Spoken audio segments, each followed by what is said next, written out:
Now let's come to Colin Morgan, who the many fans of his TV programme will know as Merlin in Merlin, Tom Anderson in The Fall, or Leo Elster in Humans. And his latest screen role is in a British feature film set mostly in France called Waiting for You. It's directed by Charles Garrard and co-stars the celebrated French actress Fanny Ardant. So tell us about this film. There's a little bit of the quest about it, in a way similar to Andrea's film, but you received some information from your father on effectively on his deathbed. Absolutely. I mean, it's a little bit like Ariane just said, you know, the generation that don't talk about their past, that don't share, and unfortunately those often come out when it's either on the cusp of being too late or is too late. My character Paul, he finds out a bit of information from his father in a very cryptic way on the deathbed, which leads him on a quest to find out, I suppose, who his father was, who is this man, being the age that Paul is as well. He's on the cusp of being a man, and certainly I think when you lose your father, you kind of become the main man in your own life. You grow up, and your character hasn't quite decided what he wants to do. He's had thought about being an architect, and that's all gone a bit awry. But your father had fought in, I think, what we used to call the Aden emergency, so quite a tough period of fighting for the British Army. Absolutely, and his friends are a part of that world, and so there is a lip-sealed sort of non-communicative response from them. So it leads him really with no options but to, on the little evidence that he's got, to go about things himself, which leads him to France. So he's seeking out not his commanding officer, but an officer, Captain Brown, and tracking down, who is also dead by then, but tracking down what's gone on in his life and what it is your father has mentioned cryptically to you. Yeah, absolutely. There's very little to go on, and the only possible lead is this house in the middle of a beautiful part of France, which is occupied by Madeleine, the mysterious Madeleine, who's played by Fanny Ardant. So that's must be something to be acting with her. I mean, she's a very impressive French actress of many years standing, but I suppose it's nothing to you. You've acted with lots of people by now. Oh well, it's always a pleasure to work with I think anyone, because you can never stop learning from anyone in any sector, whether that's an actor, whether that's anyone in the crew. There's always something to learn. You know, for me, I didn't pick up too much French, admittedly, but it was a real pleasure to work with someone. Did you play the game? A good game to play with French people, and I advise anyone at home to do this. Get them to try and say Smith's Crisps, because no French people can actually say Smith's Crisps. Yeah. Okay. Oddly enough, it's not that necessary anymore, because we don't have Smith's Crisps anymore. Oh no! But it's a good line. And definitely not in France. Walker's is not quite. You don't know what he means by Smith's Crisps, do you? I don't actually.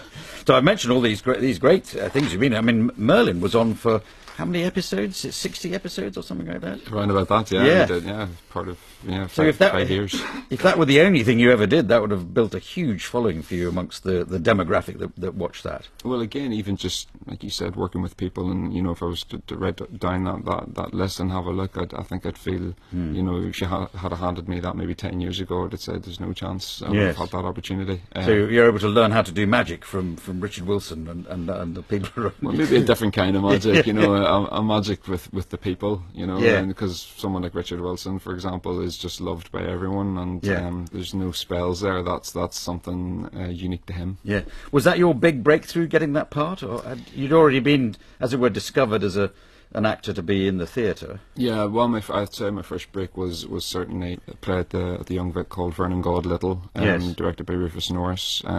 He really gave me my first opportunity, of him to thank for everything. Do you miss being in the theatre when you're shooting films? No, because I always go back to theatre. Always. It's often where my heart is, but I love the variety. It's about variety, I think, in life, and particularly for acting. Well, you certainly had a big variety. I mean, Vernon God Little, that's a difficult book to put on stage in the first place. Absolutely. And then, did that lead directly to playing Merlin, or did you? No, after that I went and I did a stage adaptation of Pedro Almodovar's All About My Mother at the Old Vic. Immediately after that, and then after that I went and did another play back at the Young Vic, so I basically lived on the cut for like the first best part of a year, and I had shot a couple of small episodes before that came along, and that was a journey that I didn't realise would take me in the ways that it did. Yes, and that's presumably opened lots of doors as a result. And tell us about Humans, because in that you're half a man, half synth. Yes. So how did you get yourself into the synth part of that? Well, I guess we all battle with several identities and several feelings going on inside us, and particularly for a character like Leo, who is half synthetic and half human. He wasn't either part of the human world nor part of a new technology that was becoming part of the world as it is now. Clive is actually synthetic. Oh, really? 100% though I am. I've been created of a special BBC Radio 4 computer to fit this role. They unplug him at the end. Well, often better to be maybe sometimes one thing or the other. I don't know. Me personally, I think it's always good to have the split and see where you belong. But that was his journey. Well, thank you for taking Arthur's question seriously. Well, I tried to put a spin on it. What can you do? And people will know from your accent you're from a part of Ireland, yes. Or Northern Ireland. But was there a big drama acting tradition there that you were in your family or in your locality, in your school? How did you get going?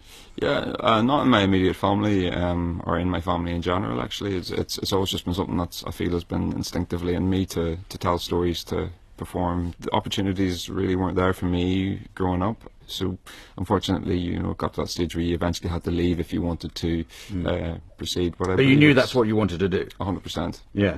So I think you studied in Glasgow, the conservatoire there. Yes, I studied there. I was 18, best time of my life, loved it. Yeah.